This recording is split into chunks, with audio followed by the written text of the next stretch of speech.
All right, so welcome everyone. Welcome for those who's watching us through the internet. It's a pleasure to have all of you here.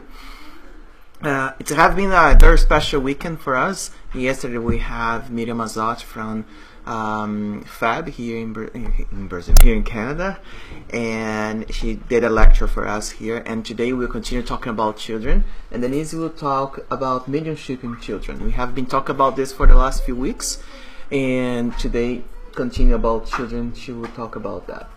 All right, so I'm going to start reading a very quick message from the book Happy Life from Divaldo Pereira Franco by Joana de Angelis, and then Angela will come and do the initial prayer.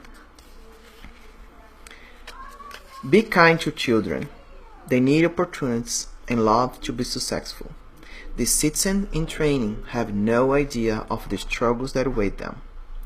Extend to them the gesture of sympathy, transmitting confidence in the humanity that you represent. Do not scare or mistreat them. Who could have imagined that the little boy in Nazareth, playing light-heartedly with the ordered children, was builder of the earth and our model and guide?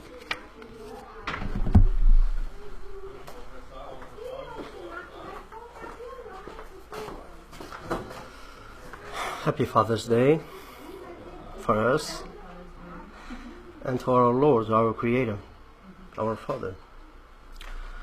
So let's elevate our thoughts to God, to Jesus, to all our mentors, High Spirit, He with us, and ask God light for our thoughts, light to our heart, and light for Denise, our speaker of the day. And so at the end of the day, of the lecture, we are richer and happier to be Spiritists. So be it.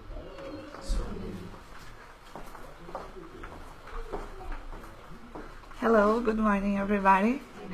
Good morning everybody that is on the internet as well. Happy Father's Day. I'm so happy to be here today talking about mediumship in children. As Marcel told before, this is the theme of the month, so we'll be talking about mediumships from the previous weekends, and today I'll be talking specifically about children. So I think that to start, we need to understand a little bit more. Who is a child?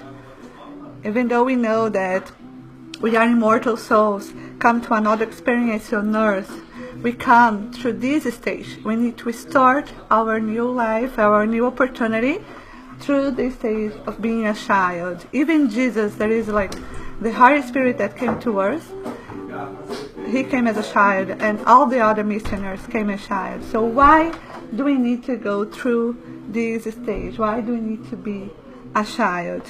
Right? When a child is born, it brings physical similarities to their parents and other family members. Some people, when they start to see, oh, I want to have a mini-me. It would be so cute if I have a mini-me or a mini-you. It's so lovely. And this concept that will bring... society, when talks about psychology, it still sees a child as a blank, that someone that is only, we only have bad or good behaviors depending on the environment and depending on the family that is raising them. They don't see them in the Spiritist point of view, that we have this view. And that really brings a big difference in the way that we should treat them. Because even though you look to this baby, you just think like, he's so fragile, he's so innocent. But we know that this is an immortal soul. Even though he doesn't, he's starting this new experience as with the new body, and with the thing that he forget about all his previous lives as well. We know that all the experiences that he had in his previous lives are still there. It's kind of files in his perispirit that will be starting to open during his journey in this life. So sometimes when you see videos of like 2 years old, 3 years old playing piano like a professional, he didn't have time in this current life to learn everything that he's doing already. So psychologists still try to look this as, because he's a special child that has more a facility to music or something like that.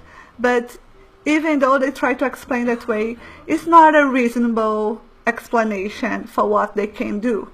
When you see like 9 years old, there is this Mexican boy, he's 9 years old, and he was giving lectures to doctors and talking about physiology like a professional. And like his family was a very simple and humble family, and the parents had no idea because they don't even have the books when he starts to talk. And then he starts to bring people and he starts to talk, and the docs, yeah, what this guy's talking makes sense. This little boy's really telling things that it's what we work with every day. And how this happened? So it's very important that we can look them as another human being with previous experiences, that even though they are going through this stage, they should still be respected by all the knowledge they bring. It's funny because as a parent, I remember when I look to you and say, okay, this is your son, go back home. It's like, oh my gosh, I need to make all the decisions for him. This is so hard. And then actually, it's not basically that I need to do all the decisions for him, because after a few weeks, you're going to start. It's like, it's really a bonding game where you start to know, even though when you are pregnant, you idealize the kid that is coming. Oh, my child will be like this, I'll do this, and my child will do that. You imagine the response already. You start a dialogue and you already have the response. And then when the real child came, you do this and, okay, it's not that. What he's doing? Okay, let's figure it out. So you need to open yourself to the fact that you two need to learn together. And you are meeting someone new, someone that you already love. Because God created us through this stage. And one of the natural laws is the love that parents are supposed to have to their child. This is a very special bond that God created, and is a law of nature. This bond is really something that happens kindly very often. As when someone doesn't have this bond, normally is going through, we know because of previous life also could explain some kinds of difficulty that certain parents has to love and embrace their kids the way they are. But we know that when we look these little eyes, there is a soul with so many stories and experiences behind that will teach us as well. So I think that being a child, a reincarnated spirit brings inside his unconscious the collection of prior knowledge and achievements that loom during earthly life in the form of skills, trends, preferences, limitations, blocks, traumas. Sometimes you can't explain, right? Oh, sorry. Don't do that. Why? It just did. Keep going. Sorry. Okay. So, yeah. Yeah. Why is updating? It happens. I'm so sorry. Okay. So, as we can read in the Spiritist, the Gospel according to Spiritist, try to turn. You won't. It's going to be worse. Just do it. Okay. So childhood is therefore a propitious period to internalize in the depths of the spirit recently reincarnate. So the main reason that we become a child is because it's the phase in our new incarnation that we are more susceptible to receive the influence from the outside. So when we are kids, we get the most impressions. There's a lot of people that when they remind like the best, like the most happy moments of their lives, they go back to childhood, to that impressions, because they were so strong. The influence that parents and family members and the people surround you can have in a kid is really strong. Why? Spiritists explain that when the kid is 7 years old, that's when the reincarnation is considered complete, and when their own not only the vices and bad aspects, but also the good aspects of that soul will start to show more strong. So until 7 years old, that's the time that the family and like parents and everybody has to create, to try to mold this good influence on the kid. So that's why the childhood is so important. Even Jesus, when you read the infants of Jesus, he only started really like to do more stuff after 7 years old.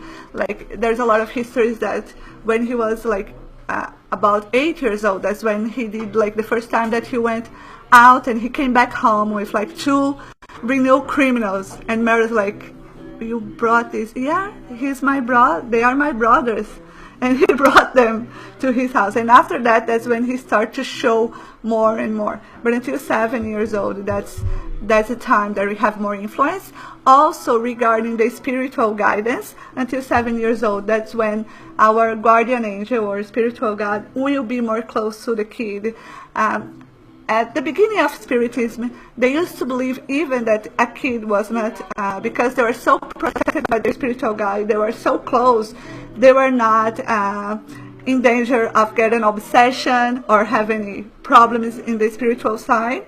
But then after we know, due to the depths that we collect from previous life, that is not kind of true. Even though the spiritual guide is close, we know that frequently sometimes even kids could get obsession, so it's something that we should be looking more into later, but it's really important that we think about this stage as a stage where they can learn more all these moral aspects that are so important. We are in a stage in planet Earth right now that more and more spirits with high intellectual are incarnate.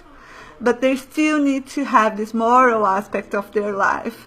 They need a boost in this aspect. And a lot of these spirits, they're afraid to come back and do the same mistakes because they know they have the science, but they don't have these moral aspects strong yet.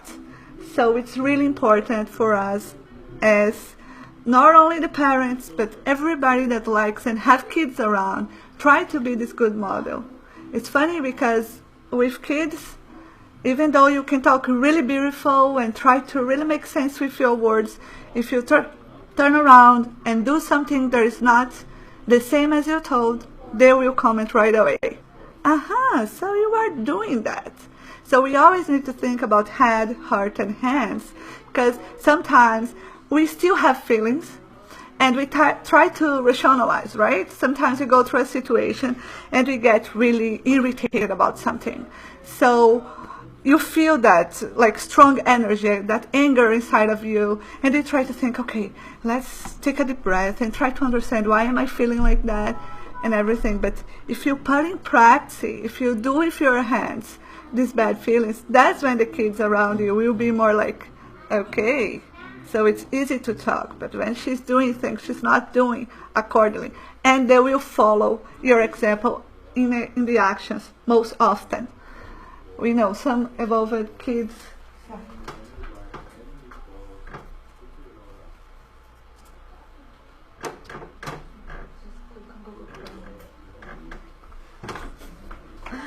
So some kids we know and we see, right, with social media, with so many kids that they have these ideas. One of these days I saw a video of a little boy and he was crying and he was so upset because people were throwing garbage on a national park in West, and he was like, they can't destroy Earth, Mommy. They will destroy Earth and they'll have nothing for me. When I grow up, I'm going to fight against them.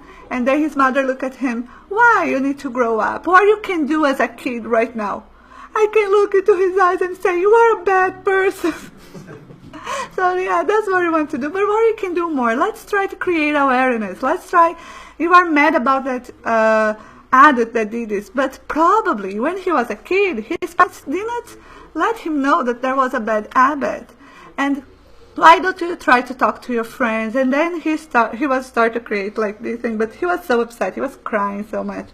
And it's not all the kids that we have these feelings or this sensibility to the things around them. It's very normal, like until 3-4 years old, they're still on psychologists say that like selfish aspect, everything is about them. Even though the they recognize they are still dependent of their parents. They like my kid, when I say I'm sick, oh, I'm sick too. See my finger? I'm sick too. Okay, stand up, mom. Come here. I want to play. He doesn't really understand the feelings of the other. He's still more concerned about his own feelings. So it's really important that we, when they have their normal development, that's when they start to see the other in a more compassionate way. And then we see on the Spiritist book, the question 383, where Kardec asks the spirits, what is the use for a spirit of passing through the state of infancy? And then the spirits respond, the aim of incarnation is the improvement of the spirit subjected to it, and the spirit is more accessible during childhood to the impressions he receives, and which may conduce to his advancement, to which all those who are entrusted with his education should contribute. And then he keeps asking, and then there is a comment that he does to the question 776, where the spirits answer, man, being perfectible and containing himself the germ of his amelioration, is no more destined to live forever in the state of nature than he is destined to live forever in the state of infancy. So when he's saying that, I think that all of us, we have this divine essence inside ourselves. We are here. Nobody incarnates to stay on the same level. Actually, we are reincarnate to grow, to go to the next level, to face our challenges in this life, to learn with them and overcome them in a better way. Because what happens is that sometimes the lessons keep coming and we keep fighting against them. We don't want to learn. We want to keep the same behavior, and these lessons keep coming, and at the end that will only cause suffer. When you decide to choose a path, sometimes that could be completely different from what you used to do, you can look at that situation and say, okay, now it's time to grow. And I think that when you decide to be a parent, and not only through through the most conventional way, but we see when a kid needs to come to you, sometimes even if you decide not to have a kid on your own, could be your nephew, could be your cousin, will be a kid that will be looking to you. For some reason, I don't know why this kid is always coming to me, why he likes me so much. There is something, there is a bond between you and that kid. And even though you could not be their parents, you can feel and you should behave as an adult that could give guidance and give good moral role models for that kid, right? And then Spiritist book, he keeps saying, childhood possesses yet another utility. Spirits only enter into corporeal life in order to affect their improvement, their self-amelioration. The weakness of corporeal youth tends to render them more pliable, more amenable to the counsels of those whose experience should aid their progress. It is thus that evil tendencies are repressed and faulty characters are gradually reformed. And this repression and reformation constitute the duty confided by God to those who assume the parental relation, a sacred mission of which parents will have to render a solemn account to Him. So, it's a big responsibility, yes, but it's one of the best ways that you can learn. If you have a child on your own, if you adopt a child, if you decide to take care of another child on your family, this will be also on your account. All the good influences and bad influences that you are offering to them, these will come back to you.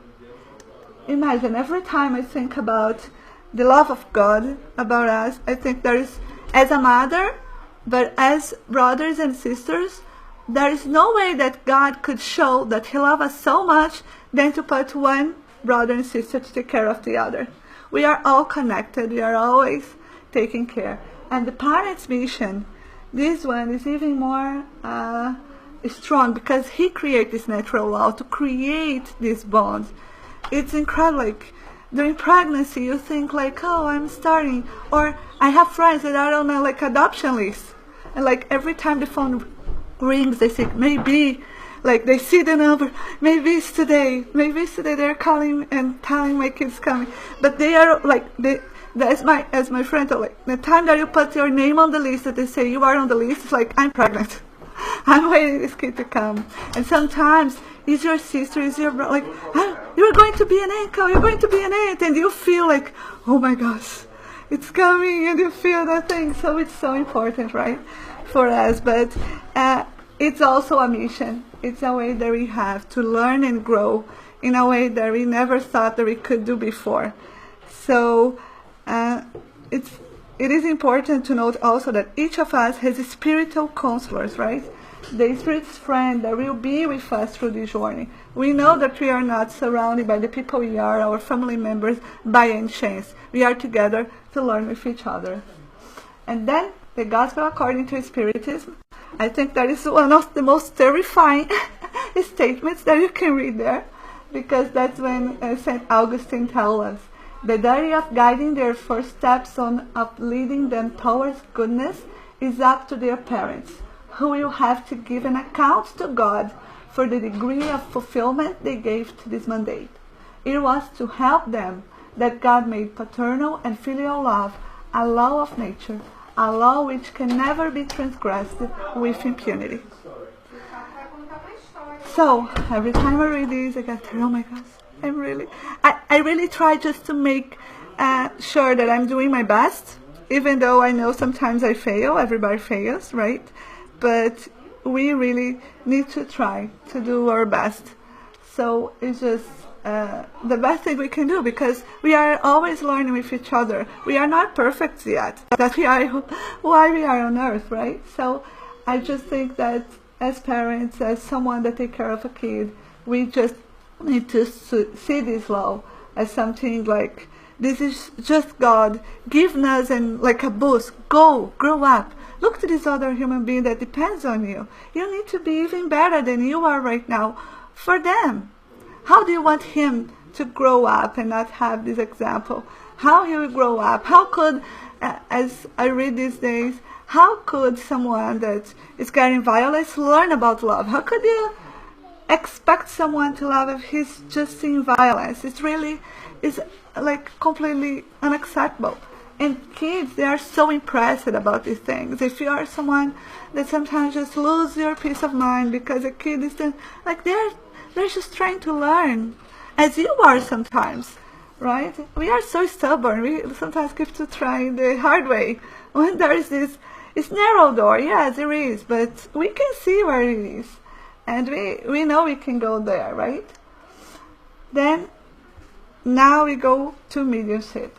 When you think about the mediumship, as Kardec says in the Medium's book, all of us, we are mediums in a way that we receive influence. And it's not only from the discarnates to incarnates, but also between incarnates, we receive influence all the time, right? Sometimes from friends, from family, we are lost sometimes. We have our free will. At the end, the decision belongs to us. Doesn't matter what kind of influence you choose to accept. Your free will is on you. All the decisions are accountable to you. That's really important to say. But we know that there is this relationship between us and our spiritual friends. And the mediumship, we call mediums as the one that really could establish this communication between the incarnates and discarnate spirits. And it's one of the most important jobs inside the Spiritist house is a mediumistic reunion, because we know there's a lot of discarnate spirits that sometimes they are not even aware they are discarnate, and they still need to feel, the body. They still need to have this material influence on them to make them believe and to make them face the fact that, yeah, I need to keep going. I need to do something. Sometimes, depending how traumatized was it, that they could be on that loop, re-seeing how they passed away, and they cannot get out of that without the help of these mediumistics and the incarnate brothers that will help them to feel and wake up and try to stand up again and keep trying, right? So, when you think about mediumship in children, it's very common, if you see even in psychology agrees about the imaginary friend. There's a lot of kids that could see, they can imagine our friends, they are playing, and they say, oh, I have my friend here.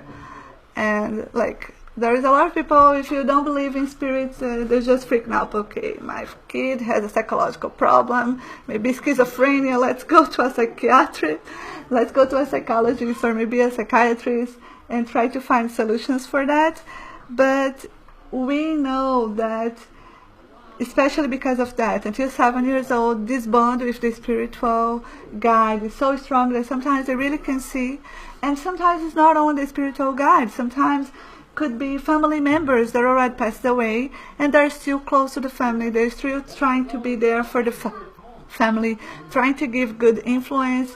So it's very common that kids could see. So it's very important to the parents first to not like completely freaking out. Oh my gosh, he's seeing something. Oh, he saw the picture of his grandmother and he's saying that he sees his grandma. Oh my gosh, what should I do? I think that you just need to keep calm down because this is a natural thing. The same way that the kid will learn to speak, will learn other skills, the skill that they have to have this communication with our discarnate spirits, it's something completely natural. And we also not supposed to think, oh, my kid is a medium and we should develop it. We should no. That is also something that we really don't agree with. But we just ask to see as a natural thing. Of course, it starts to develop, and he starts to see spirits that are doing could be doing a bad influence on him or trying to scare him. Then we really need to stop, but we always need to remind them. I think a good way to talk about it is, when you think about God, I think that one of the first questions that kids do about God is, where is God? We're talking about God, we pray to God, but I never saw God. So where is God? And I always think that it's like we are souls, but we still have this umbilical cord that connects us to God. When He put this divine essence inside of each of us, this is the way we connect. So what I like to say to my little one and is about like God is in your heart, and like every time you pray, it's kind of you are making His light shine. So if there is anything that you're afraid of, if you really go and ask God, please protect me, I'm afraid, this light will shine and you can get the protection that you look for. It's like a superpower for kids, you know. Even for us, prayer is the most superpower that everybody could have, because if you are in a very stressful situation and you could concentrate yourself and really connect to God, to your spiritual guide, and ask for that protection, be sure they will come for you. You need to go to this frequency. You need to put yourself in a place where I really need your help. I need you to come here and help me. And they will go. So the same is for the kids. When they are babies, normally they still don't talk. But if they start to talk, if they start to see, try to, in your home, I will talk about steps that we should do. But try to see as a natural step that all the other skills that we have, he will walk, and he will see spirits. That's completely normal.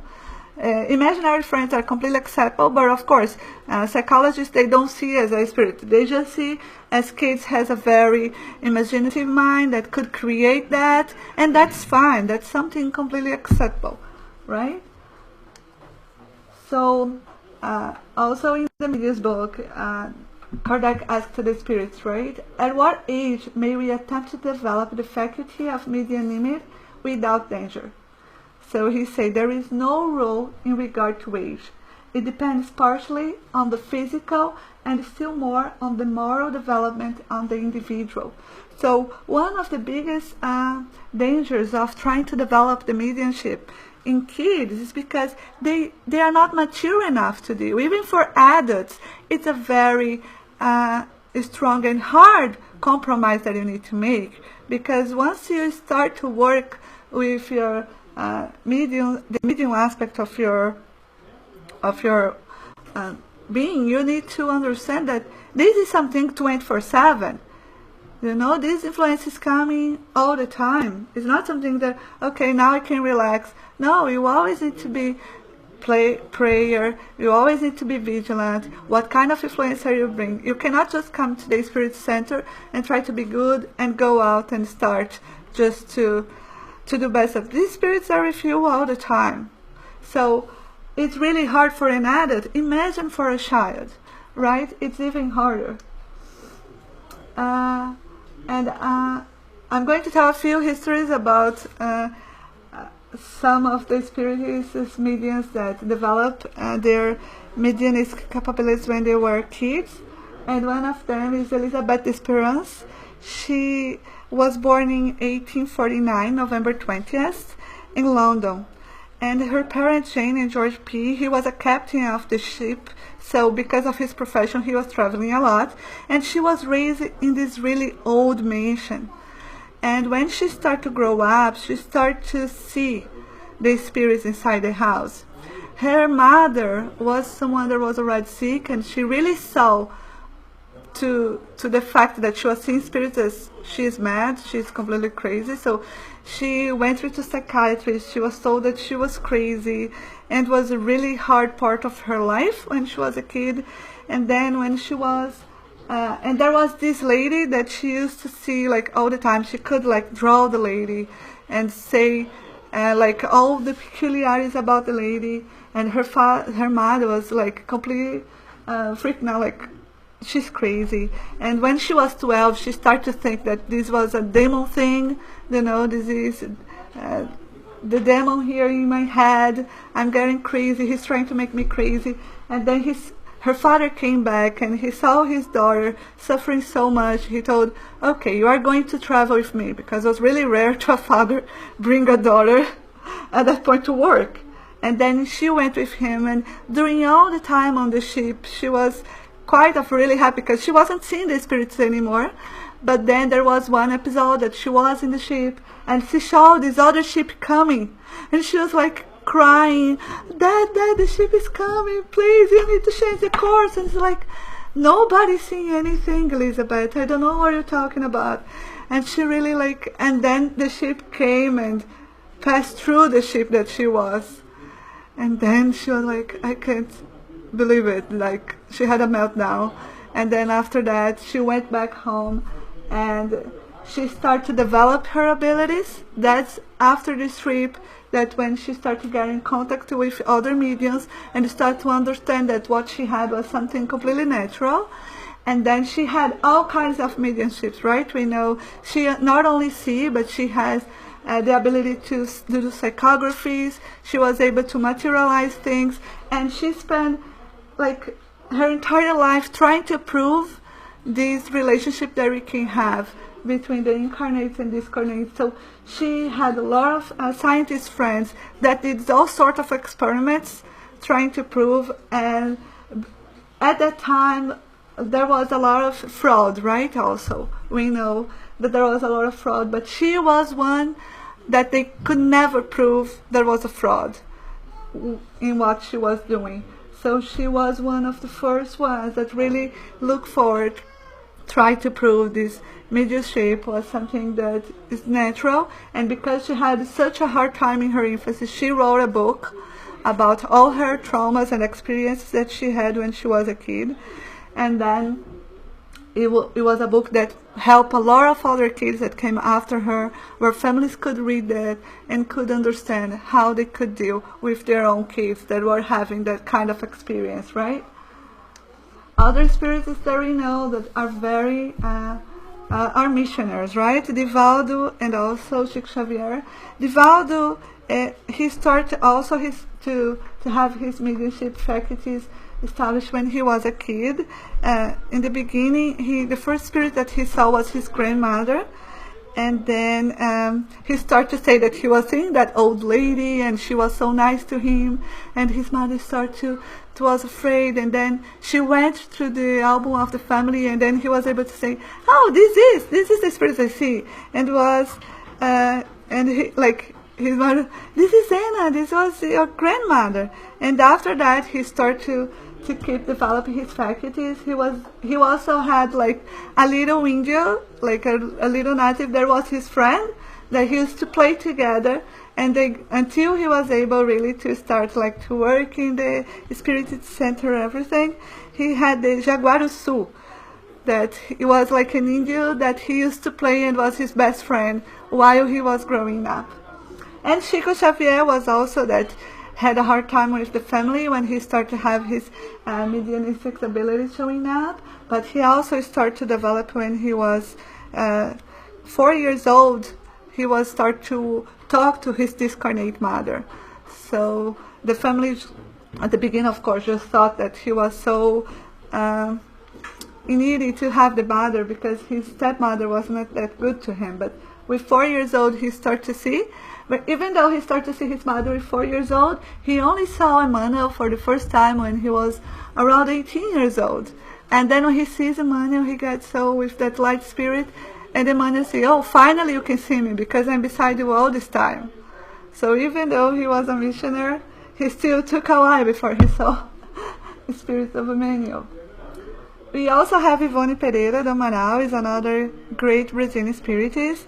She also started to develop when she was a kid. She was, in this picture, she's 15 years old, and she did a book named Memories of Mediumship, and it shows when she started all her history as a kid. At 4 years old, she started to communicate with the discarnate spirits, but she wasn't aware they were discarnate. She was just talk to them, think they are just like regular persons. And then she started to develop between 14 and 16. She started like the phenomenon of mediumship have widening, and she starts to socialize with spirits. And then she starts to write the books. She starts to receive all the good influence from her spiritual guide. And it's not often such faculties in children have anticipated this unfolding of that form of mediumship as spontaneous memories of past lives. There was something that Yvonne had. She had this ability to see the past lives, not on her own, but when she sees like the people talking about the problem, she was able to visualize what happened in their previous life that end up for them to be facing that situation in this incarnation, right? And then we need to ask, okay, they are missionaries, right? They are spirits that came. When you think about Chico, Divaldo, Ivone, they are spirits that came here really with a mission. They were evolved spirits, and they really did, like Divaldo, they are still doing incredible work on earth. But with the regular child, like, I'm not, you think like, I'm not a missionary, I'm still someone in a very low level. What am I supposed to do if my child is showing this ability? Should I encourage? Should I not encourage? Should I say, don't do this anymore? Should I, okay, this is a bad spirit, don't talk to him, try to hide yourself. But let's see what the Spiritists tell us to do when a kid is start to show their mediumist faculties. So, in the Spiritist book, the Medium's book, Kardec asks, it is imprudent to develop the mediumic faculty in children? And they answer, it is not only prudent but very dangerous to do so, for the frail and delicate organization of childhood would be too much shaken and the youthful imagination too much excited by such attempts. Parents should therefore keep these ideas from their children, or at least should only speak of them in reference to their moral aspect. So, the kids, imagine, we as growing up, sometimes we do bad choices because we receive bad influence and we choose to receive this bad influence. But for the kids, because of the nature that they are, of this bigger impression that they receive from the old spirits, it's even more harder to distinguish a spirit that is doing good and a spirit that is doing bad. They really have a hard time. So it's really important that you try to focus on the moral aspect, not freaking out and say, oh, he's coming after you, because it's something that sometimes they can't control. When you start to be an adult, that you start to study, you start to control, and sometimes it's really hard to control the ability to see and listen to these spirits. Imagine for a child, if you say like, oh, it depends on you, and you put all this pressure, the kid could really be like, but I can't control mommy, what can I do? So it's really important that you try to keep it as a normal thing, but talk to them. Okay, you are still a kid, you're not to be worrying about anyone's problem. If you see, pray to God, ask for protection, make your superpower light go out and you'll be protected. And just try not to talk too much or try to incentive them to their aspect. We really need to make them understand that they're still kids. They don't need to be worried. It's a really big responsibility. If it's a mission that they come to this life, they will develop in the right time. We need to understand that when we see the histories, even Divaldo, Chico, we have other spiritists like Sueli Calda Schubert, as she told, like, she started to develop her mediumistic abilities when she was a kid. When she was like 16 years old, she was already like working with evangelization, the gospel for kids and everything. But as she says, like, this was another time.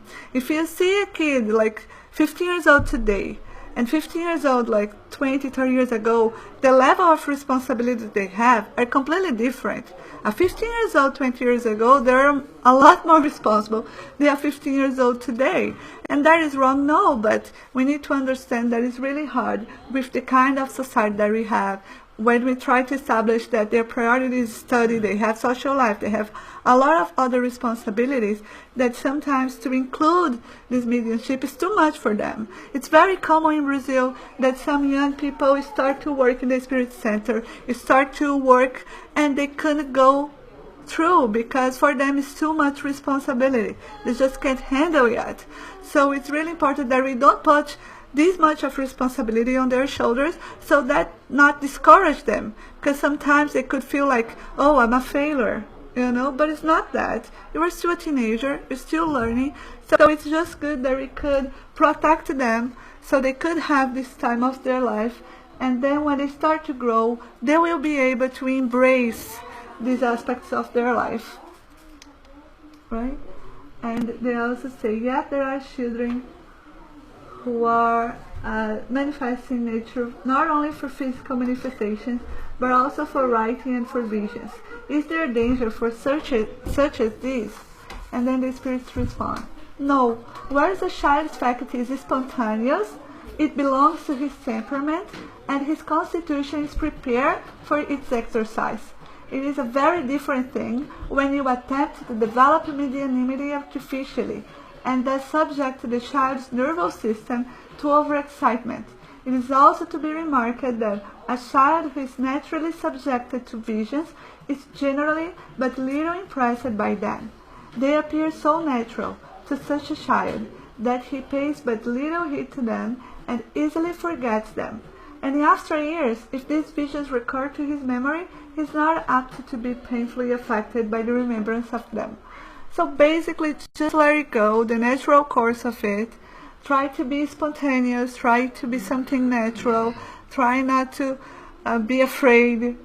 Just really seek the prayer and try to connect to the good spirits, asking for protection, but it's something that should be natural.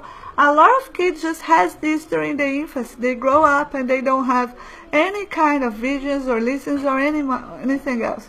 So it's really good if we could just accept this and let them be who they are. One of the, Vanessa Saloni, she's the director of the Spiritist Center in Virginia. She started to do a project. There is like a Spiritist support for parents, and she's doing like short videos, very interesting, talk about the challenge of being a parent and bring the Spiritist in our kids' life. And one thing that she says is that it's very important. One of the biggest mistakes that parents do these days is labeling their kids. It's trying to define like, oh, he's like that. Oh, he's doing this because he's this way. This is a very strong impression that we give to these kids.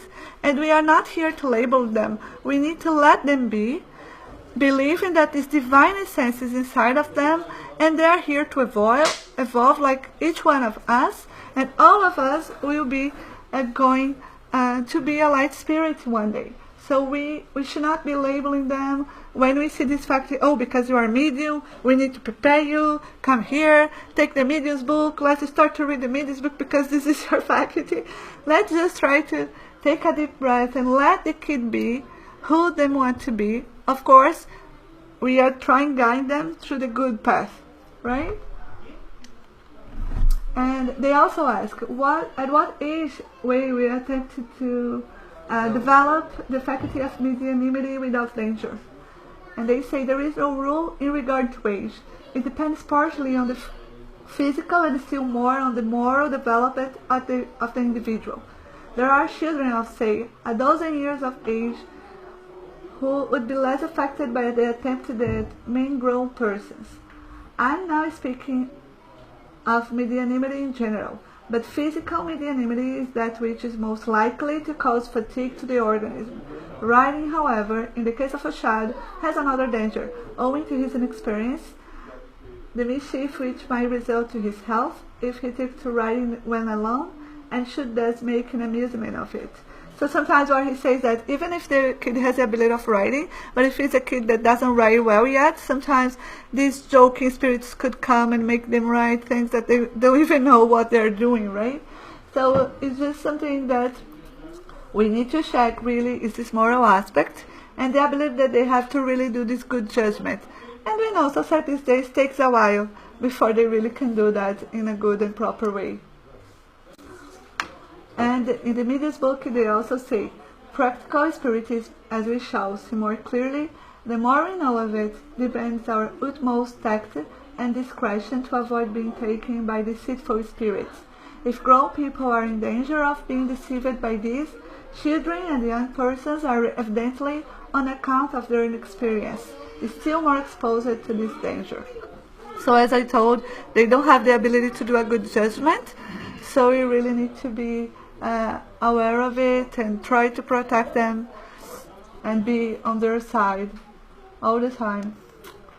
And what we can do, normally when a family come to a Spiritist center saying, oh, my kid is having problems, he's seeing spirits, and sometimes the kid is terrified because sometimes it could really be a bad spirit and creating like that monster aspect of the spirit. So the kid really just wants to how can I not see this anymore? And normally the Spiritist Center will try to give a treatment that will start with the healing passes. So the kid will start to come to the Spiritist Center, and sometimes the best way is to do a treatment in the whole family, because normally that spirit is not only attached to the kid, it's something regarding the whole family. So it's really important that you come to the Spirit Center, sometimes do the healing passes, so you could receive this positive energy from our spiritual friends.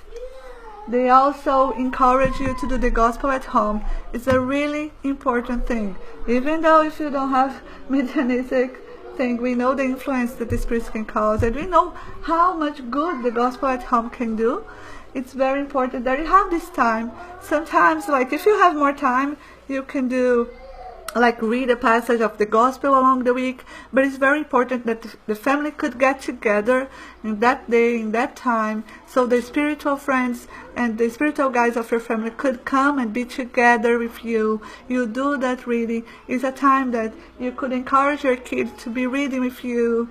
You can ask the kid, sometimes parents say, oh, it's so hard to do when you have kids because it's just a book with letters, there's no pictures. But sometimes you can try to buy a gospel for kids with pictures, ask the kid to choose the history of that night. Let's read together. Let's try to talk in a language that the kid could have access. So it's really important for them to feel that they are being not only being appreciated, but also that they could understand, and their opinion matters. Their opinion is important in this moment. So it's a very thing. And also I think that the gospel at home could be a moment to make a strong bond between the family.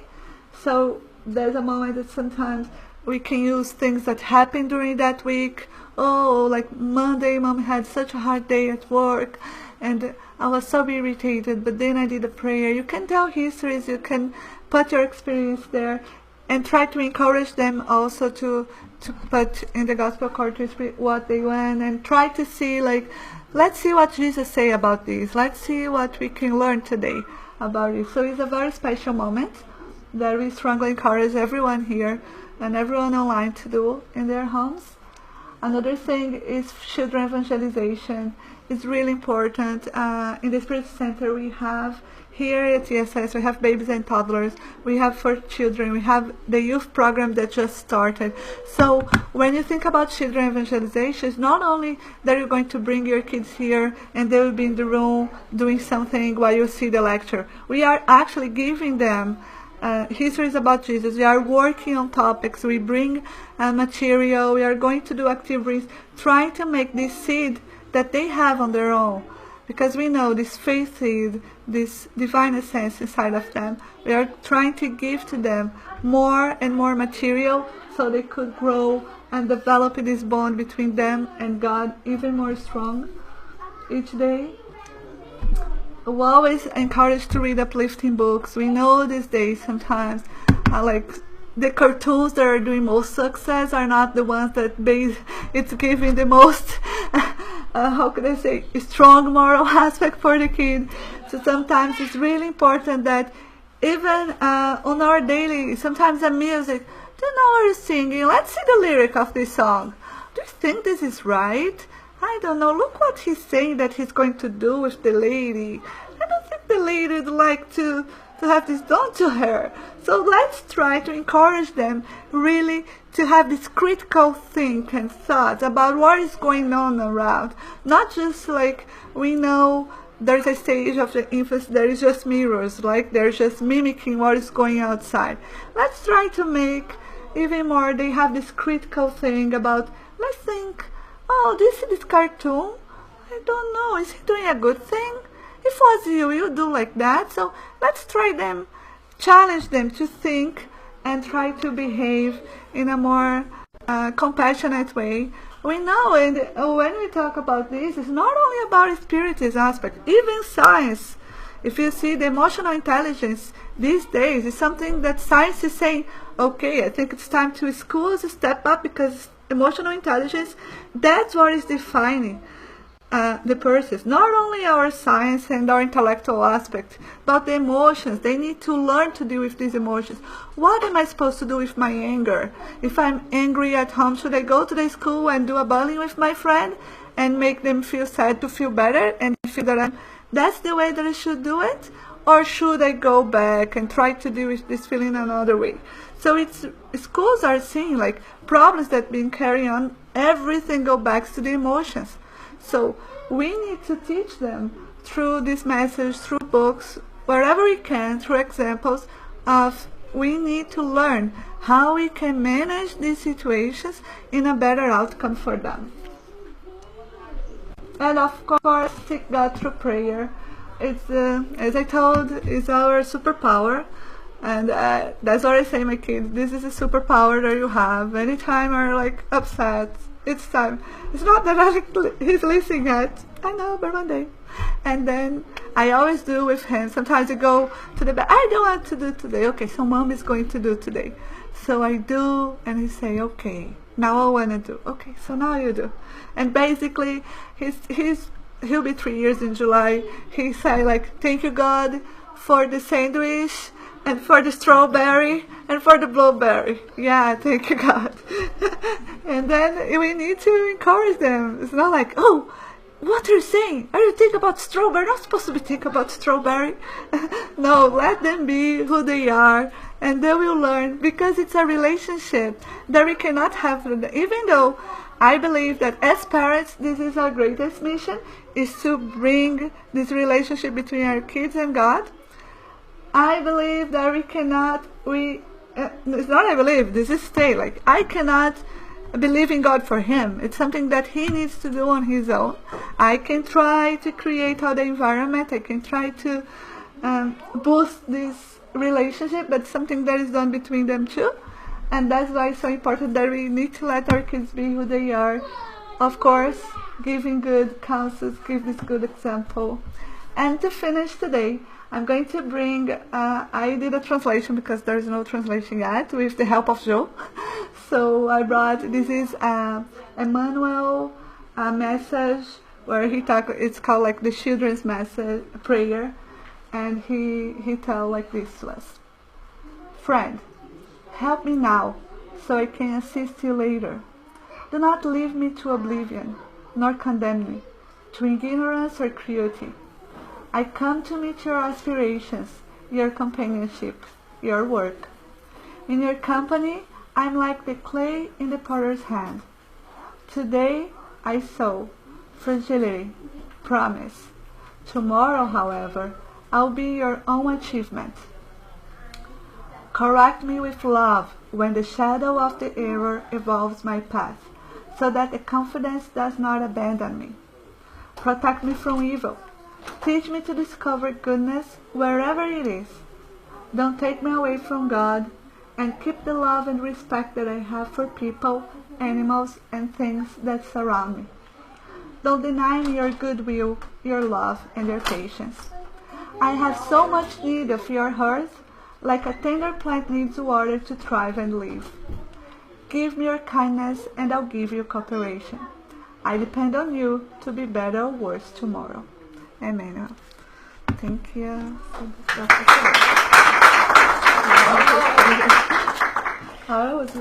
All right, so we do have time for some questions. I don't know if anyone here have any question or anyone from the internet. Feel free to ask your questions, and Denise will tell us what the question is or comments. Anyone? No one from the internet? It's so straightforward. Yeah, it's so much responsibility. Yeah, go ahead, please.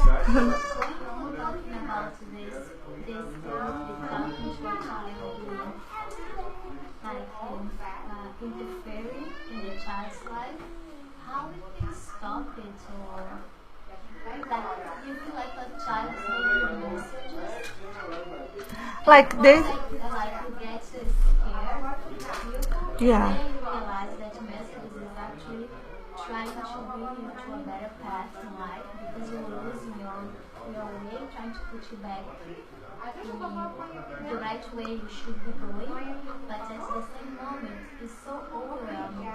The things he's saying like it's true things you have to correct. Yeah. And that how to stop it, like to focus on what you have to do, because sometimes you try to do the right thing and you're like you keep saying, oh, it wasn't right.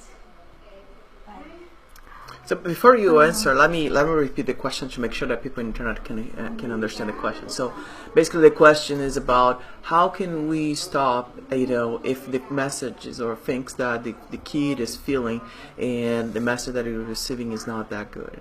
How we stop that? What is the best way to deal with that?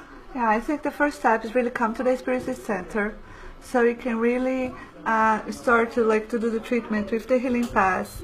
But basically at home, if the kid is feeling overwhelmed about these messages and everything, try to talk to the kid and try to calm the kid down. Try to say first, like, if you don't want to listen to that and you're afraid, stop. You can come to me and we do a prayer together.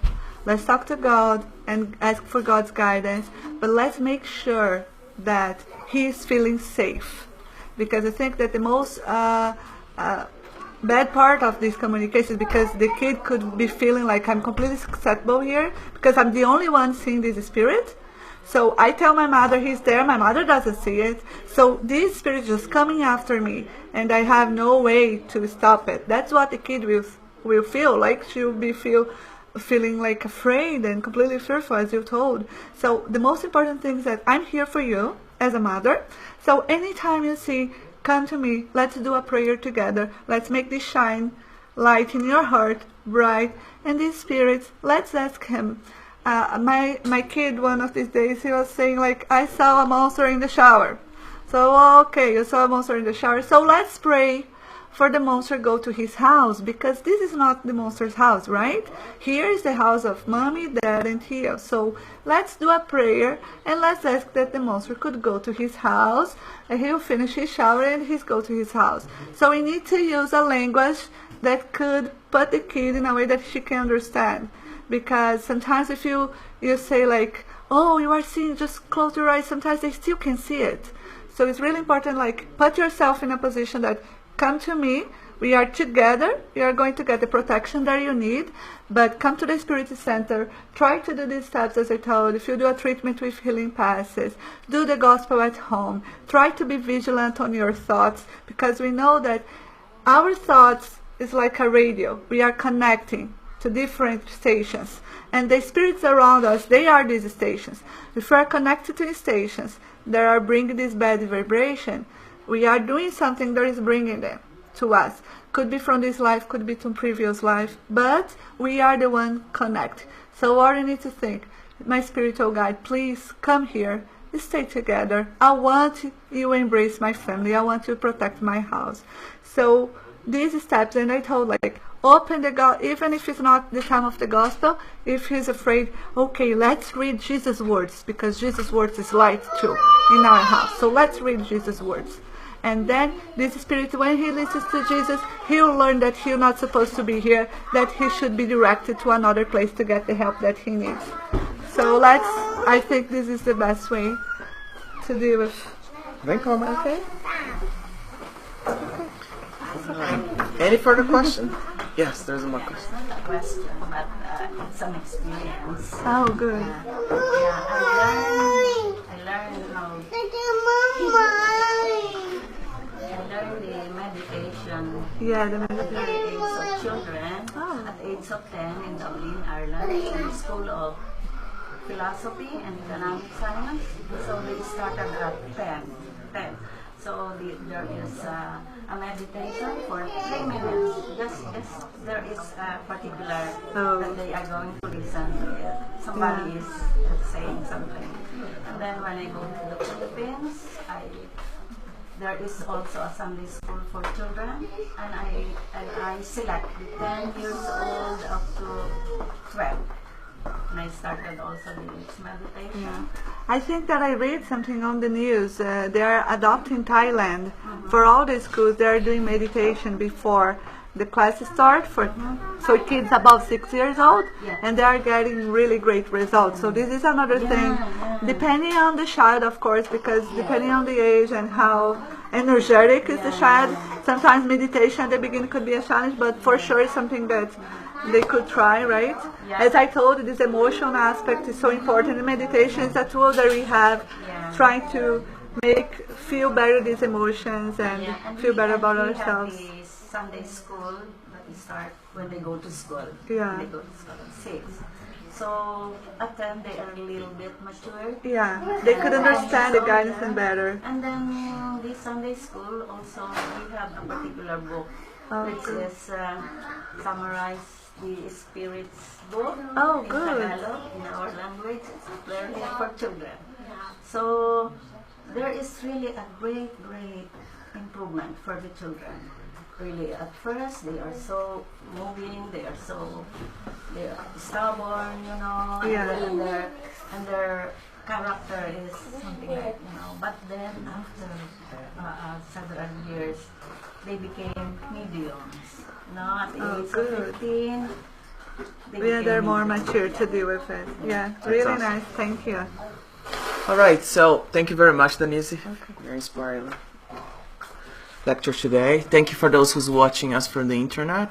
We're gonna close now the connection to the internet, and we're gonna get prepared to the passes. All right, so I ask you all to be in prayer while we're doing the passes, and we're just gonna call the kids. Okay.